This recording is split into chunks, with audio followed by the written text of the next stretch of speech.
Hello guys, welcome to my channel Be Unique, Be Natural. So in today's video I'm going to teach you about one of the famous tribal community of India, which is the Baga tribe. So if you will start reading and learning about the Baga tribe, I think it will take 1 month complete to at least read one book. So what I'm going to do in this video, I will make a short video which will give you much knowledge in short time about Baga tribe. So let's get started to the video. तो जब हम Baiga tribe के बारे में बात करते हैं तो बैगा ट्राइब हमारे पाए जाते हैं सेंट्रल प्रोविंस ऑफ इंडिया में, यानी कि इंडिया के सेंट्रल स्टेट में। इनकी सब ट्राइब के बारे में बात करेंगे तो इनकी सब ट्राइब है भूमिया, भिंजवार, भीना, नरोतिया और मोरिया। सब ट्राइब मतलब क्या होता है, जैसे कि जब हम किसी कास्ट के बारे में बात करते हैं तो एक कास्ट की सब कास्ट होती है, उसी तरीके से बैगा कम्युनिटी की भी कुछ सब ट्राइब्स होते हैं। जैसे कि मैंने बताया कि बैगा के भी सब ट्राइब हैं जो कि यहाँ पे लिखे हुए हैं, और ये अलग अलग जगह में भी फैले हुए हैं। जैसे कि भूमिया ट्राइब डिंडोरी में पाया जाता है, भिंजवार आपका पाया जाएगा मंडला में, भीना पाया जाएगा बिलासपुर में, ऐसे करके। चलिए अब थोड़ा सा बात करते हैं इनके अपीयरेंस की। जब हम अपीयरेंस की बात करते हैं तो जो बैगा मैन होते हैं उनका जो माथा होता है वो बहुत ही फ्लैट होता है, उनके होठ थिक होते हैं, उनकी नोज जो होती है वो ब्रॉड होती है, उनके बाल बहुत ही ब्लैक, ग्लॉसी और वेवी तरीके के होते हैं। उनकी जो बॉडी होती है बहुत ही स्ट्रॉन्ग और शार्प होती है। अब हम ऐसे कह सकते हैं कि उनकी बॉडी स्ट्रॉन्ग इसलिए भी होती होगी क्योंकि वो एक बहुत अच्छे नेचुरल एनवायरनमेंट में रहते हैं और वो बहुत हार्ड वर्क करते हैं, जिसके कारण उनकी बॉडी बहुत स्ट्रॉन्ग होती है। बैगा वुमेन की तरफ आते हैं। बैगा वुमेन ऐसा कहते हैं, जैसे कि मैंने बुक में पढ़ा हुआ है, कि जो अदर ट्राइब्स हैं उनका ऐसा मानना है कि Baiga womens are not so attractive. वो अट्रैक्टिव नहीं होती हैं जब कंपेयर करा जाता है बैगा मेन से उनका, ठीक है। वो अट्रैक्टिव नहीं होती हैं, उनकी हाइट थोड़ी कम होती है, लो टू मीडियम हाइट होती है, आईज स्मॉल होती हैं, लिप्स भी थिक नहीं होते हैं, और उनका जो फेस होता है वो फ्लैट होता है। चलिए तो बात हो गई उनके अपीयरेंस से। तो अपीयरेंस से हम ये कह सकते हैं कि जो बैगा वुमेन होती हैं they are not so attractive and compare to Baiga man, ठीक है। चलो अब इनके बात करते हैं इनके ड्रेस की, इनके आउटफिट की, ये किस तरीके की ड्रेस पहनते हैं। तो बैगा लोगों का ऐसा मानना था, जो कि ऑर्थोडॉक्स बैगा हैं, उनका ऐसा मानना था कि वो कम से कम मतलब कपड़े का यूज़ करेंगे, मतलब कि जितना उन्हें चाहिए, जितना उन्हें ज़रूरत है वो उतना ही कपड़ा अपने शरीर में यूज़ करेंगे। तो जब हम लड़कों की बात करते हैं, फिर जब हम when we will talk about man, तो जो मैन होते हैं वो धोती पहनते हैं, सिर्फ धोती पहनते हैं, और जो वुमेन होती हैं वो एक स्कर्ट पहनती हैं, जो कि एक, जैसे हम कह सकते हैं कि एक नॉर्मल स्कर्ट जो कि नी से थोड़ा अबव होता है। और जब एक लड़की बड़ी हो जाती है, मतलब कि जब वो प्यूबर्टी में आ जाती है, तो उसी स्कर्ट में वो लोग एक तरीके से दुपट्टा को यूज़ करते हैं, जो कि दुपट्टा उनके वेस्ट से आता है और उनके शोल्डर तक जाता है। तो ये है उनका एक नॉर्मल ड्रेस का पैटर्न। तो चलिए बात हो गई ड्रेस के बारे में, मैंने बात कर लिया। अब बात करते हैं ऑर्नामेंट, क्या चीज़ें ये अपने शरीर में पहनते हैं। जैसे हम पहनते हैं, नोज रिंग पहनते हैं और काफ़ी मतलब चूड़ी वगैरह पहनते हैं हमारे हिंदू कस्टम में। तो ये क्या पहनते हैं, ये बात करते हैं। जब हम ऑर्नामेंट की बात करेंगे तो ये आयरन और सिल्वर के ब्रेसलेट यूज़ करते हैं, ठीक है। सिल्वर की छोटी छोटी कॉइन होती हैं जिसको मिला के ये लोग एक माला बनाते हैं और उसे पहनते हैं। ब्रेसलेट पहनते हैं, रिंग्स पहनते हैं, हाथ में बाला पहनते हैं, ठीक है। और जो आदमी होते हैं, जो ट्राइब्स होते हैं, जो बैगा आदमी होते हैं, वो टर्बन पहनते हैं अपने सर में। जो वुमेन होती हैं वो एक तरीके का फुंदरा पहनती है अपने बाल में, जो कि जैसे कि हम फुंदरा कह सकते हैं, जैसे जो रिबन होता है जो हम पहनते हैं, तो उनका उस तरीके से एक फुंदरा उसे कहते हैं, जो कि बाल में पहनती हैं। नेकलेस पहनती है, सिल्वर कॉइन्स का चूड़ा पहनती हैं, बहुत बड़े बड़े और मोटे चूड़ा पहनती हैं। छुटका और छुटकी इन टो, यानी कि जिसे हम बिछिया कहते हैं अपने कल्चर में, ये जैसे छुटका छुटकी कहती हैं, ठीक है। और बट एक चीज़ जो बहुत ही अनकॉमन है यहाँ पे, वो ये है कि जो बैगा वुमेन होती है वो कभी भी नोज रिंग नहीं पहनती। ये एक मतलब ये एक ऐसी चीज़ है जो इन्हें बहुत ही डिफरेंशिएट करती है बाकी सब ट्राइब्स में, क्योंकि इनके यहाँ नोज रिंग पहनना एक टैबू माना जाता है। तो मैंने आपको ऑर्नामेंट के बारे में तो बता ही दिया कि वो आयरन और सिल्वर में ज़्यादा फोकस करते हैं, ठीक है। अब बात करते हैं इनके हेयर स्टाइल की, इनके हेयर्स के बारे में। तो जब हम बात करेंगे बैगा मैन के बारे में, तो बैगा मैन क्या करते हैं, अपने सामने के जो सर का जो पोर्शन होता है उसे शेव कर लेते हैं अच्छे तरीके से, और पीछे के जो बाल होते हैं वो उसी तरीके से रहते हैं, ठीक है। तो ये पीछे के बाल में क्या करते हैं, या तो उसे खुले रहने देते हैं या फिर ये बन बना लेते हैं उसमें, ठीक है। और जो वुमेन्स होती हैं वो अपने बालों को नॉर्मली नहीं काटती हैं, वो एकदम उसमें घी लगा के रखती हैं ठीक है, जैसे कि वो घी यूज़ करती हैं अपनी बालों में। और क्या करती हैं, जो उनके बांधने का तरीका होता है वो क्या होता है, वो लोग बीच से मांग निकालती हैं, बीच से पार्टिंग करती हैं और फिर पीछे जूड़ा बांध लेती हैं। ये है इनके हेयर्स के बारे में। फिर बात करते हैं टैटूइंग। टैटूइंग बैगा टाइप में बहुत ही ज़्यादा इम्पॉर्टेंट है। टैटू उनके लिए, जैसे कि मान लीजिए ये उनका एक कल्चर है, बिना टैटू के वो नहीं रह सकते। वेरी इंपॉर्टेंट है। ये सेक्सुअल एक्सप्रेशन को शो करता है। जैसे कि एक बैगा मैन तो टैटू करता ही है, एक बैगा वुमेन के लिए भी टैटू बहुत इंपॉर्टेंट है। उनका बैगा मैन का ऐसा मानना है कि जो बैगा वुमेन्स होती हैं वो अपने शरीर में जितना टैटू करवाती हैं वो उतनी ही अट्रैक्टिव और उतनी ही सुंदर होती हैं।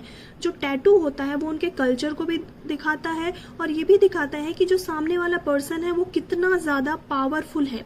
ठीक है, और जैसे कि मैंने बताया कि tattoo make a girl more beautiful. और जब टैटूइंग की बात करते हैं लड़कियों में, तो एक सर्टेन एज में उनकी जो टैटूइंग की प्रोसेस होती है वो स्टार्ट हो जाती है। जो टैटूइंग की प्रोसेस स्टार्ट होती है वो 5 साल की उम्र में एक लड़की को टैटू स्टार्ट हो जाता है। जैसे कि वो पहले वो उनके में क्या होता है, फोरहेड में टैटू कराते हैं, फिर हैंड में, फिर लेग्स में, फिर थाइज में, फिर नीज में, फिर ब्रेस्ट में।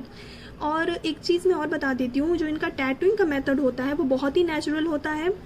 ये लोग स्नेक की जो स्किन होती है उससे टैटू की इंक बनाते हैं और निडल से टैटूइंग करते हैं बॉडी में, और किसी भी तरीके का ड्रग्स वगैरह नहीं देते हैं। तो ये एक बहुत ही पेनफुल प्रोसेस होता है और स्वेलिंग और पेन कम से कम 8-9 दिन तक रहता है। बट ये बहुत इंपॉर्टेंट है इनके कल्चर में, क्योंकि ये एक पार्ट है इनके प्राइड का। तो टैटूइंग के बारे में बात हो गई। अब बात करते हैं बैगा विलेज के बारे में और उनके घर के बारे में। तो जो बैगा विलेज होता है वो क्या होता है, बैगा विलेज में तो सबसे पहले सिर्फ बैगा ही रहेंगे, बहुत कॉमन है। उनके जो घर का पैटर्न होता है वो कैसे होता है, जैसे कि मान लीजिए ये रिलेटिव्स हैं, जैसे मान लीजिए ये दादाजी हैं, फिर दादा का कोई भाई है यहाँ पे, फिर भाई का भाई यहाँ पे है, फिर ये बुआ है, ये सब एक दूसरे के रिलेटिव्स हैं जो कि आसपास में घर बना के रहते हैं। और इनके घर का पैटर्न कुछ इस तरीके का होता है। छोटा छोटा सा आपको यहाँ पे गैप भी दिख रहा होगा, छोटे से गैप होते हैं ताकि दो घर को सेपरेट कर सके, बट इतना भी सेपरेट ना हो। ये आप यहाँ पे आराम से देख सकते हैं। और मैं आपको एक चीज़ और बताना चाहूँगी कि जो बैगा का घर होता है वो बहुत ही सिंपल होता है। और इनकी जो घर के अंदर की जो वॉल होती है, जैसे कि हमारे घर के अंदर जो वॉल होती है बहुत ही पुट्टी वाली होती हैं, एकदम नई नई डिज़ाइन होती है। इनके पास ऐसा कुछ भी नहीं होता है। यहाँ तक कि इनकी जो दीवारें होती हैं वो अनफिनिश्ड होती हैं। अनफिनिश्ड क्यों होती हैं, क्योंकि बैगा का ऐसा मानना है कि वो कम से कम इन्वेस्टमेंट करें। उनकी जो रिलीजन है, जो उनका कल्चर, उनका ट्रेडिशन है, वो यही कहता है कि हमें कम से कम इन्वेस्टमेंट करना है और उतना ही इन्वेस्टमेंट करना है जितना कि हमें ज़रूरत है। ज़रूरत से ज़्यादा वो कुछ भी नहीं करते। जो उनकी वॉल होती है वो अनफिनिश्ड होती है। ठीक है, और जब इनके घर के कमरों की बात करते हैं तो नॉर्मली 2 कमरे होते हैं। एक कमरा होता है किचन जहाँ पे खाना बनता है, और एक सेपरेट कमरा होता है सोने के लिए। यहाँ पे किसी भी कपल या फिर किसी भी बच्चे के लिए कोई भी प्राइवेट या पर्सनल रूम नहीं होता है। ठीक है, और ये ज़्यादा मनी अपने घर में स्पेंड करना पसंद नहीं करते हैं। तो बैगा विलेज के बारे में हो गया। अब हाउस होल्ड प्रोफेशन के बारे में बताते हैं कि जो बैगा ट्राइब होते हैं वो घर में बनाते क्या है। ठीक है ना, अब ये पढ़े लिखे तो ज़्यादा होते नहीं हैं, ये नेचुरल चीज़ों से ही जो भी चीज़ें बनाते हैं और फिर उसे बेचते हैं, और फिर जो भी थोड़ा बहुत चीज़ें होती हैं बाज़ार वगैरह से खरीद लेते हैं। और एक चीज़ और बताना चाहूँगी कि बाज़ार से ये ज़्यादा चीज़ें नहीं खरीदते, कुछ ही चीज़ें खरीदते बाज़ार से। ये सेल्फ सफिशिएंट होती है, इनकी जो इकोनॉमी होती है वो सेल्फ सफिशिएंट होती है, खुद ही बनाते हैं खुद ही खाते हैं। तो जो घर पर ये लोग चीज़ें बनाते हैं वो मेनली चीज़ें कहाँ से बनाते हैं, फॉरेस्ट वगैरह से जो भी चीज़ें कलेक्ट होती हैं, वुड वगैरह, फ्रूट्स, नट्स, रूट, उसे ये मार्केट में जाके बेचते हैं। ये बैम्बू इकट्ठा करते हैं और बैम्बू से ये लकड़ियों से काफ़ी सारी चीज़ें बनाते हैं। जैसे कि आप यहाँ पे देख रहे होंगे झापी, इसे कहते हैं झापी। ये होता है सूपा। सूपा बहुत ही कॉमन है, हमारे घर में सूपा तो होता ही होता है। ठीक है, एक ये होती है झापी, ये बैम्बू से बनाते हैं, लकड़ियों वगैरह से इकट्ठा करके। इसमें कपड़े ये लोग रखते हैं और इसे ये बेचते भी हैं। ठीक है, ये लोग, इनका जो मेन काम होता है, जो भी फॉरेस्ट से जितनी भी चीज़ें इकट्ठा कर सकते हैं करते हैं, और फिर ये इसे मेन मार्केट में जाके बेचते हैं। जैसे कि अब मैंने आपको बताया रूट्स वगैरह, और जो जैसे मान लीजिए हनी हो गया, बहुत सारी चीज़ें। ठीक है, फिर दूसरा काम ये लोग क्या करते हैं, फिशिंग वगैरह भी करते हैं। तो जैसे मछली वगैरह पकड़ लिया तो उसे मार्केट में जाके बेच दिया। ठीक है, हंटिंग करते हैं। ठीक है, और फिर इनके पास एक ऑप्शन ये होता है कि वो ये मैनुअल लेबर का भी काम करने लगे हैं आजकल। इनके गांव के आसपास जो भी माइनिंग वगैरह खुल जाती है तो उसमें ये लोग चले जाते हैं एज मतलब माइंस में काम करने के लिए। बट जो मेन इनका जो काम था वो ये था कि फॉरेस्ट की चीज़ों को लाकर बेच देना, थोड़ा बहुत बैम्बू वगैरह से जो भी चीज़ें बनाना, बस। ठीक है, अब मैं बात करती हूँ कि इनके जो ये जो बैगा होते हैं ये वेरी फॉन्ड ऑफ होते हैं पिग्स के। मतलब कि जैसे कि हमारे यहाँ होता है ना कि पिग्स को देख के भगाने लगते हैं, इनके में ऐसा नहीं है। पिग्स इनके में बहुत ही इंपॉर्टेंट एनिमल होता है इनके, मतलब किसी भी तरीके के मैरिज सेरेमनी में, ठीक है ना, पिग्स का बहुत इंपॉर्टेंट रोल होता है, ठीक है। गोट और हैन का भी होता है बट पिग्स का कुछ ज़्यादा ही होता है, ठीक है। और फिर बात करते हैं इनकी एक फेवरेट चीज़, जैसे मैंने बोला कि इनका फेवरेट या फिर they are very fond of pigs, उसी तरीके के they are very fond of tobacco. Tobacco इनके लिए बहुत ही इंपॉर्टेंट चीज़ है, they are very fond of tobacco. ये लोग बिना टोबैको के रह ही नहीं सकते। ये अलग अलग तरीके के टोबैको बनाते हैं, मतलब कि ऐसा कह सकते हैं कि ये लोग एक दिन बिना लिकर या फिर अल्कोहल के तो रह सकते हैं बट टोबैको के बिना तो नहीं रह सकते। तो टोबैको तो इनकी सबसे फर्स्ट प्रेफरेंस में आ जाता है। फिर आ जाएगा आपके दूसरे में अल्कोहल। अल्कोहल भी इनकी जो कल्चर में बहुत इंपॉर्टेंट रोल प्ले करता है, क्योंकि इनके यहाँ पे जो भी पूजा होती है, मैरिज सेरेमनी होती है, कुछ भी सेरेमनी होता है, उसमें अल्कोहल बहुत ही नेसेसरी इंग्रेडिएंट का रोल प्ले करता है, क्योंकि ये अपने भगवान को भी अल्कोहल चढ़ाते हैं और उसके बाद इस चीज़ को सबको बांटते हैं। फिर उसी तरीके से भांगा, गांज, ओपियम भी ये सब यूज़ करते हैं, बट जो मेन है वो है लिकर, क्योंकि ये जो लिकर होता है, जो अल्कोहल होता है, वो इनके पूजा पाठ वगैरह में यूज़ होता है। और टोबैको एक ऐसी चीज़ है जिसके बिना ये रह नहीं सकते। चलिए बात करते हैं इनके फूड के बारे में। तो फूड ये नॉर्मली 3 बार खाते हैं, एक बार मॉर्निंग में खाते हैं, फिर आफ्टरनून में और नाइट में। जो इनका मेन फूड होता है कुटकी, कोदो, पेज। पेज क्या होता है? जो भी चावल का जो पानी होता है, जैसे हम फेंक देते हैं, वो इसे फेंकते नहीं, उसे ये कंज्यूम करते हैं। ये बहुत ही ज़्यादा न्यूट्रिशन वैल्यू रखता है, जिसके कारण ये बहुत ही मजबूत होते हैं ये लोग, ठीक है।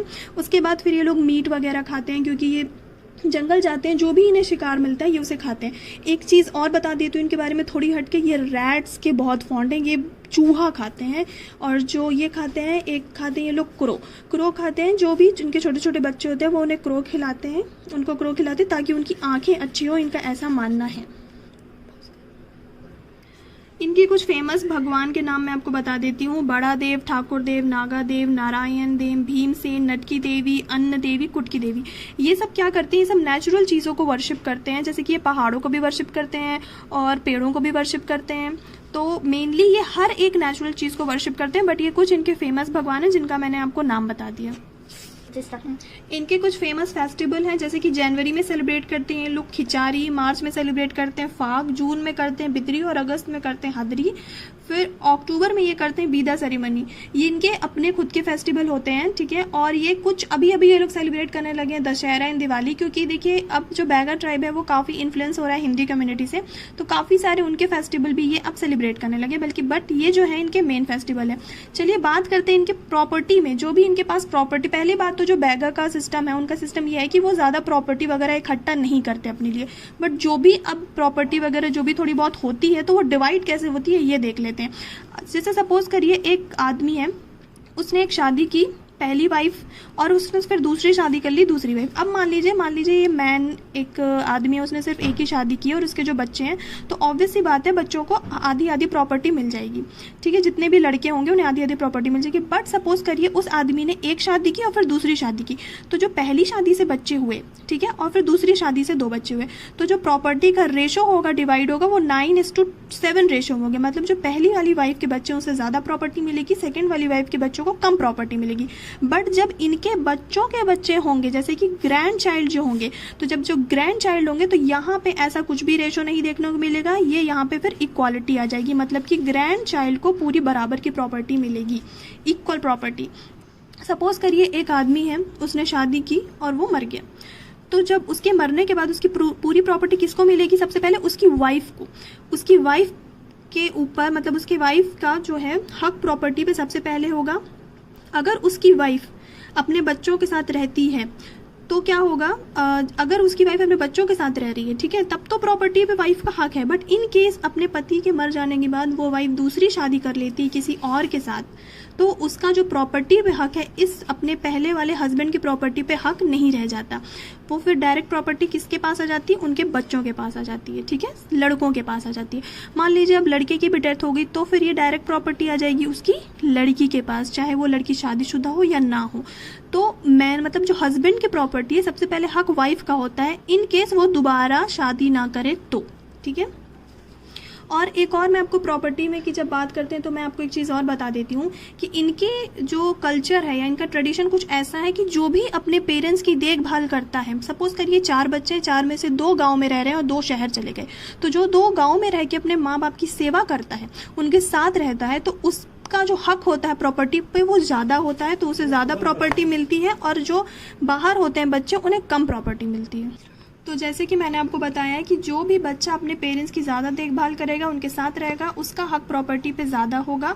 और ऐसा भी कहते हैं कि अगर मान लीजिए जो भी फ्यूनरल में ज़्यादा भी एक्सपेंडिचर जो भी करेगा, मतलब कि मान लीजिए किसी के पेरेंट्स ख़त्म हो जाते हैं और जो भाई बहन है दोनों मिलके अगर उनके जो भी क्रियाक्रम होते हैं वो करते हैं, दोनों ने पैसा बराबर का मिलाया है, तो उस केस में भी जो प्रॉपर्टी होगी फिर दोनों को इक्वली डिवाइड हो जाती है। ठीक है। बैगा ट्राइब, जैसे कि मैंने बताया कि ये जंगल वगैरह में रहते हैं, तो ऑब्वियसली ये लोग हंटिंग इनकी लाइफ में बहुत इंपॉर्टेंट रोल प्ले करती है। हंटिंग से ही इनका जीवन यापन होता था पहले, अब तो फिर भी ये लोग एग्रीकल्चर वगैरह की तरफ शिफ्ट हो चुके हैं। तो हंटिंग बहुत इंपॉर्टेंट है। बैग आर वेरी करेजियस, ये बहुत ही ज़्यादा करेजियस होते हैं, इन्हें हंट करने में बिल्कुल भी डर नहीं लगता। ये कई मतलब ऐसा कहते हैं कि जंगल का ऐसा कोई भी जानवर ना हो जिसे ये मार नहीं सकते। ये नॉर्मली हंटिंग करते थे, जो ये टूल्स खुद से बनाते थे बो एंड एरो के द्वारा। और ये यहाँ तक कि कहा जाता है कि ये इन्होंने कई सारे टाइगर्स को भी मारते थे, बट ये हर चीज़ जो मारते हैं वो खाते नहीं है। ठीक है। जैसे कि टाइगर को ये मारते तो है बट ये टाइगर को खाते नहीं, बट ये टाइगर का यूज़ कुछ अलग तरीके से कर देते हैं। जैसे कि टाइगर का जो ऑयल होता है वो ये मसाज के रूप में यूज़ करते हैं। यहाँ पे देखिए मैं आपको बता देती हूँ, यहाँ पे इथेनोसाइंस आ गया। ठीक है, कि टाइगर के ऑयल का कैसे यूज़ हो रहा है मसाज में। ठीक है। और ऐसा भी है कि ये लोग बर्ड्स को नहीं मारते। बर्ड्स मतलब कि जो भी बर्ड्स कपल में चलती हैं, जैसे कि पेयर में जाती हैं, उन्हें ये नहीं मारती। इनका ऐसा कहना है कि अगर हम किसी भी पेयर में जा रही बर्ड्स को मारेंगे तो हमारा पेयर भी मर जाएगा। ठीक है। तो हंटिंग से ये पता चला कि they are very fond of hunting. ये देखिए कुछ इस तरीके के टूल्स ये लोग खुद से बनाते हैं, बो एंड एरो जैसे ये यूज़ करते हैं हंटिंग में। ठीक है। अब बात करते हैं कि धीरे धीरे ये लोग पहले तो हंटिंग करते थे, फिर कल्टीवेशन वगैरह में आए। तो जो कल्टीवेशन ये यूज़ करते हैं वो है बेवर कल्टीवेशन, जो इन्हें अलग बनाता है बाकियों ट्राइब से, क्योंकि बाकी जो ट्राइब है वो एग्रीकल्चर जो नॉर्मल करते हैं, जैसे प्लग वगैरह यूज़ करते हैं। ये कौन सा कल्टीवेशन यूज़ करते हैं? शिफ्टिंग कल्टीवेशन, जैसे हम झूम या स्लैश एंड बर्न भी कहते हैं। ये इन्होंने स्टार्ट किया था। इनका ऐसा कहना है कि गॉड ने इन्होंने बोला था, मतलब गॉड आए और इनको बोला कि आप जो है आप शिफ्टिंग कल्टीवेशन करोगे। क्यों? क्योंकि शिफ्टिंग कल्टीवेशन में जैसे कि जो ज़मीन वगैरह को खोदना नहीं पड़ता है। इनका ऐसा कहना था कि हम ज़मीन हमारी माता है, जो धरती है, उन्होंने हमें जन्म दिया, तो हम अपनी माँ को मतलब खोद नहीं सकते, उसमें हम लोग कुल्हाड़ी नहीं मार सकते, इसलिए ये लोग शिफ्टिंग कल्टीवेशन यूज़ करते हैं। शिफ्टिंग कल्टीवेशन में होता है क्या, नॉर्मली शिफ्टिंग कल्टीवेशन कैसे करते हैं, किसी भी एरिया को ये लोग चूज़ करते हैं, उस एरिया के जो पेड़ होते हैं पहले उस पेड़ को वो लोग काट देते हैं। पेड़ काटने के बाद उसमें ये लोग आग लगा देते हैं। आग लगाने के बाद बारिश होती है। ऐसे टाइम पे ये लोग आग लगाते हैं कि उसके जस्ट बाद बारिश का सीज़न होता है। बारिश से जो आग होती है वो पूरी रुक जाती है और पूरा वो एकदम से मतलब कैसे बोलेंगे उसको, धुआं, मतलब वो हो जाता है, राख सा बन जाता है। जो भी राख बचती है वो फर्टिलाइजर का काम करती है और फिर ये लोग आके उसमें बीज बो देते हैं। इस तरीके का ये लोग सिस्टम अपनाते हैं। बेवर कल्टीवेशन और शिफ्टिंग कल्टीवेशन को जो ब्रिटिशर्स थे उन्होंने काफ़ी अपोज किया था और बहुत ट्राई किया था कि इसको बंद कर दिया जाए, क्योंकि जो शिफ्टिंग कल्टीवेशन करते थे बैगा, उससे इन्हें सिर्फ इतना ही होता था कि ये लोग जी खा सकते थे, कोई भी प्रॉफिट नहीं होता था और मेन मार्केट में भी कुछ प्रॉफिट नहीं होता था। तो शिफ्टिंग कल्टीवेशन को बंद कराने के लिए बहुत कोशिश की गई थी और अब तो ये काफ़ी हद तक बंद भी हो चुका है। ठीक है। फिर ग्रह और गोटी की बात करते हैं। ग्रह और गोटी का क्या सिस्टम है, जब भी शादी वगैरह की बात करते हैं बैगा ट्राइब में, तो बैगा का ऐसा मानना था, पहले तो बैगा सिर्फ ग्रह में बिलीव करते थे, यानी कि विलेज एक्सोगैमी में। विलेज एक्सोगैमी मतलब कि हम जिस विलेज से हैं, हम जिस एरिया में हैं, तो हम उस एरिया के लड़के से या फिर लड़की से अपने बच्चे की शादी नहीं करेंगे। ये इनका ज़्यादा मानना था, ये इसी पे ज़्यादा बिलीव करते थे। बट धीरे से गोटी आ गया। गोटी मतलब गोत्र का सिस्टम आ गया। गोत्र का सिस्टम उन्होंने कहाँ से लिया था? गोंड से। फिर भी गोटी वगैरह में वो ज़्यादा बिलीव नहीं करते। जो उनका मेन फोकस होता है वो होता है ग्रह में, कि जब भी हम अपने बच्चे या बच्ची की शादी करें तो वो विलेज एक्सोगैमी के अंदर आए, मतलब कि दूसरे विलेज में हो, विलेज के अंदर ना हो। ठीक है। और मान लीजिए सपोज करिए कि कोई बैगा, जो बैगा है वो नॉन बैगा से शादी कर लेता है, तो फिर वहाँ पे क्या होता है, उसे निकाल दिया जाता है ट्राइब से, अपनी कम्युनिटी से निकाल दिया जाता है, फिर उसे एक तरीके की फीस्ट दी जाती है, वो फीस्ट देता है और फिर उसे दोबारा रीएडमिट किया जाता है। ठीक है, ये भी कुछ केस होते हैं, जैसे कि मान लीजिए जो बैग है उसने गोंड से अगर शादी की तो वो उसको दोबारा लाया जा सकता है फिर से अपनी कम्युनिटी में, वो फीस्ट देगा और फिर वो दोबारा कम्युनिटी में आ जाएगा। बट अगर उसने एक पनिका से शादी की तो फिर वो नहीं आ पाता, वो एक्स कम्युनिकेटेड ही रहता है, वो दोबारा नहीं इंटर कर पाता। ठीक है,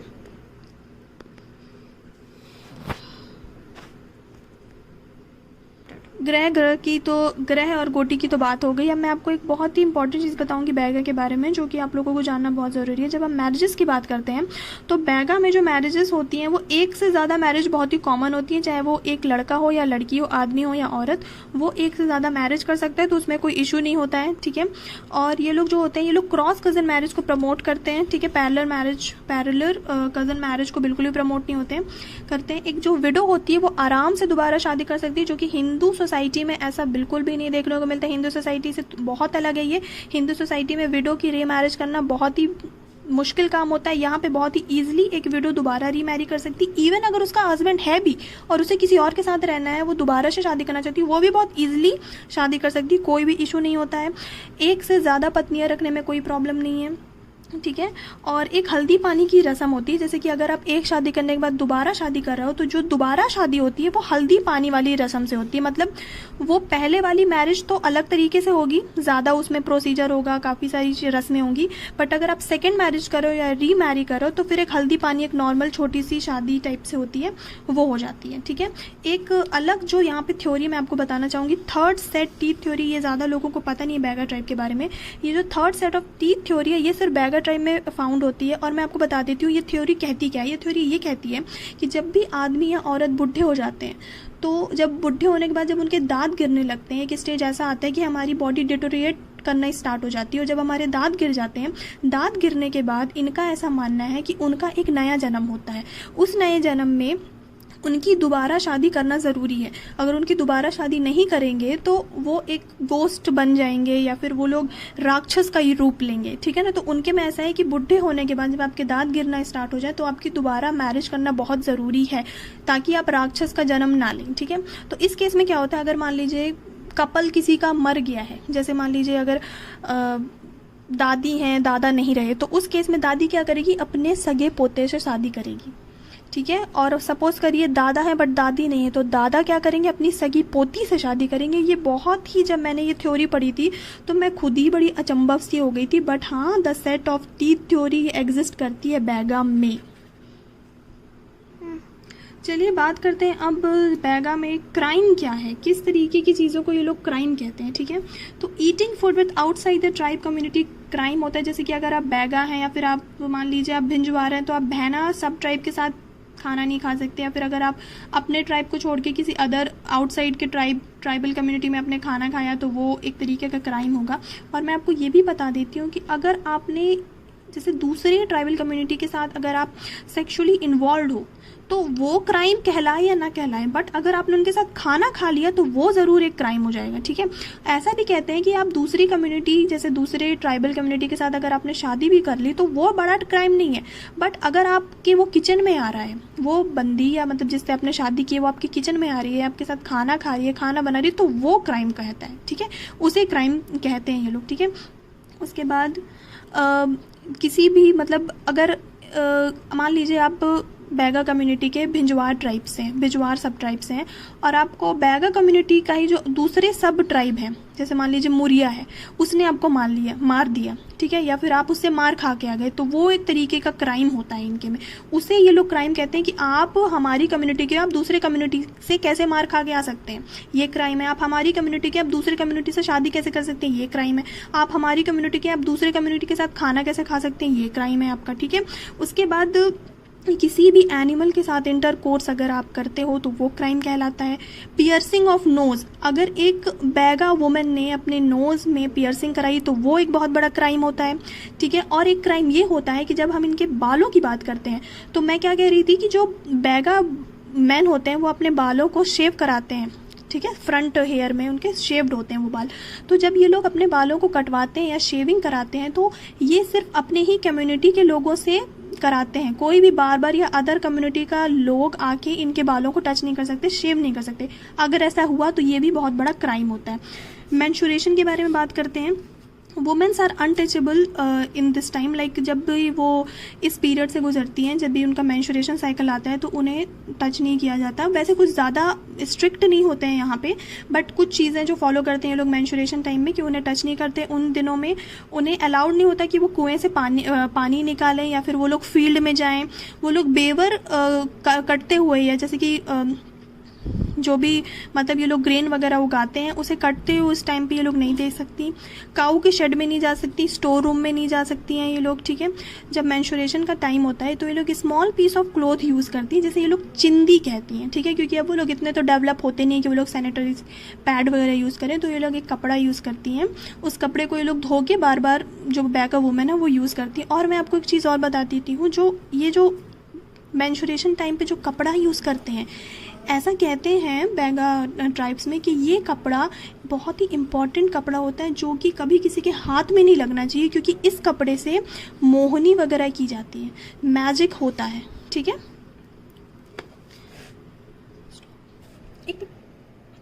मेंस्ट्रुएशन की बात हो गई, अब बात करते हैं कंसेप्शन की। उन्हें कोई भी आइडिया नहीं होता कंसेप्शन के बारे में। मैं आपको पहले बता देती हूँ, जो बैगा ट्राइब होते हैं वो एक ट्राइबल कम्युनिटी है जो कि फॉरेस्ट वगैरह में रहती है, आइसोलेटेड जगह में। तो इनका जो साइंस है वो लेना देना बिल्कुल भी नहीं है, बहुत ही कम साइंस के बारे में जानते हैं।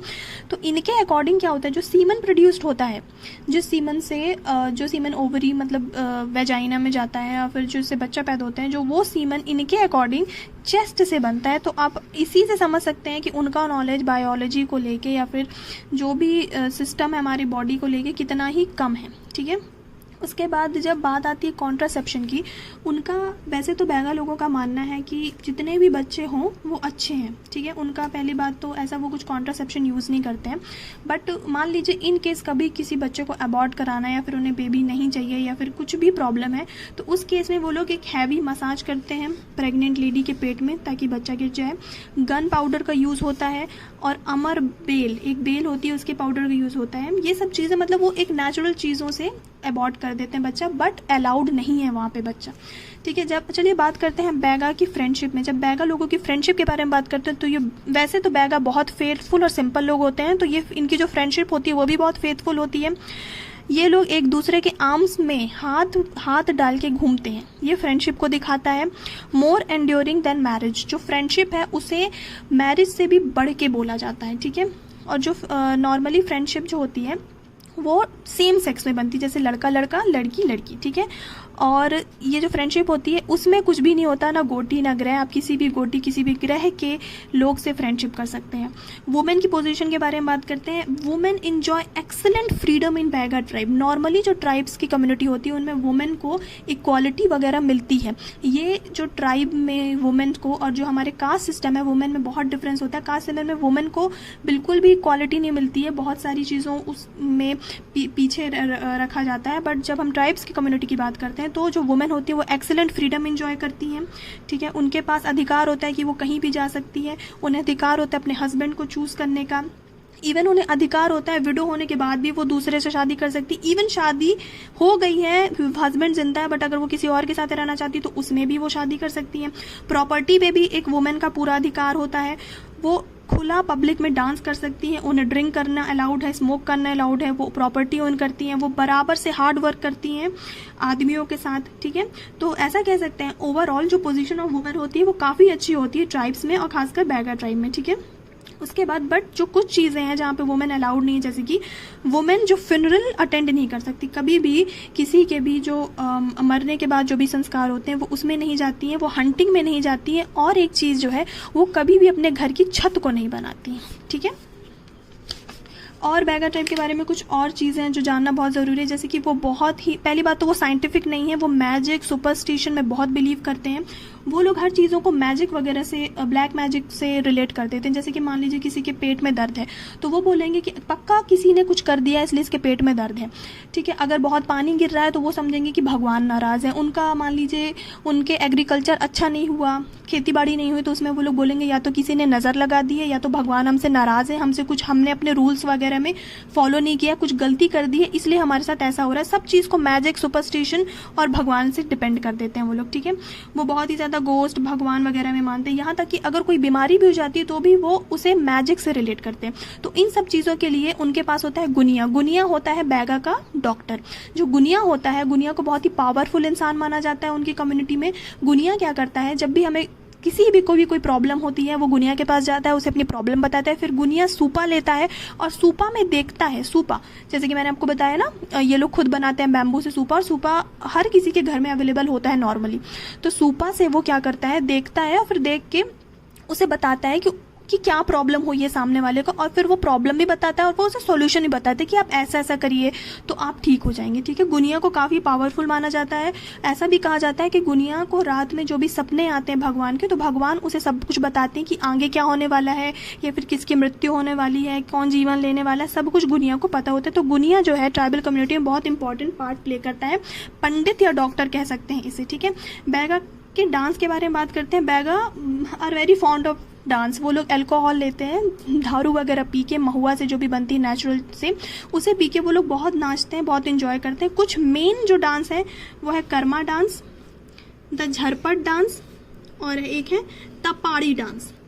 कर्मा डांस जो नॉर्मली होता है वो सबके लिए होता है, ठीक है। यहाँ पे कर्मा डांस बड़े, बूढ़े, बच्चे, जवान सब करते हैं, ठीक है। जो झरपट डांस होता है वो होता है यंग लोगों के लिए, ठीक है। और जो तपाड़ी डांस होता है वो सिर्फ वुमेन्स के लिए होता है। देखिए कर्मा डांस किस तरीके का होता है, कुछ लोग तो ड्रम बजाते हैं, कुछ आदमी, ठीक है। औरतें इस तरीके से खड़ी होती हैं सामने, और लड़कों का अलग एक झुंड होता है, अलग अपने झुंड में नाचते हैं, और लड़कियाँ सीधे नाचती हैं और बीच में ड्रम बजता है। झरपट डांस में क्या होता है, जो लड़कियां होती हैं वो और लड़के एक दूसरे के सामने होते हैं और बीच में ड्रम बजता है। तपाड़ी डांस में क्या होता है, सिर्फ वुमेन नाचती हैं, एक दूसरे के आमने सामने वुमेन होती हैं, एक दूसरे को फेस करते हुए डांस करती हैं कुछ। और ये देखिए यहाँ पे एक बिल्मा डांस भी है, फिर दशहरा डांस भी है। और इसी तरीके के जब भी डांस होते हैं तो वो लोग जो ड्रमर होते हैं, जो भी डांस करते हैं, वो लोग अपने से गाना गाते हैं, खुद का गाना गाते हैं। तो जैसे ही कर्मा डांस होता है उसी तरीके का कर्मा सॉन्ग भी होता है, झरपट सॉन्ग भी होता है, तपाड़ी सॉन्ग भी होता है, बिल्मा सॉन्ग भी होता है। तो ये था बैगा ट्राइब के बारे में। मैंने आपको एक मतलब जितना मैंने पढ़ा तो मैंने आपको ये सब इसके बारे में बता दिया है। देखिए गाइज़, मैंने आपको बैगा ट्राइब के बारे में जितनी भी इन्फॉर्मेशन दी है वो इन्फॉर्मेशन मैंने इस बुक से कलेक्ट की है, द बैगा। वेरियल एल्विन की जो बुक है, आप सब लोग वेरियल एल्विन के बारे में तो जानते ही होंगे, और अगर नहीं जानते तो प्लीज़ सर्च करिए। ये एक ऐसे मनुष्य हैं जिन्होंने बैगा ट्राइब के साथ ज़िंदगी भर रहा है, और वहीं पर इनकी मृत्यु भी इनकी वहीं हुई है, ठीक है। और इन्होंने जो बैगा ट्राइब के बारे में लिखा है उससे बेटर तो मुझे नहीं लगता कोई भी इंसान आज तक लिखा होगा। इनकी बुक कुछ इस तरीके से है, इतनी मोटी बुक, इतने सारे पेजेस की बुक को मैंने पढ़ा, कवर किया, तब जाके मैंने इसे 3-4 पेजेस में लिखा है, इसीलिए इस वीडियो को इतना लंबा टाइम लगा। तो hope you guys enjoyed the video, और अगर आपको कुछ चीज़ें समझ ना आई हो तो प्लीज़ कमेंट सेक्शन में लिखिए, मैं आपको दोबारा समझाऊंगी। Thank you for watching.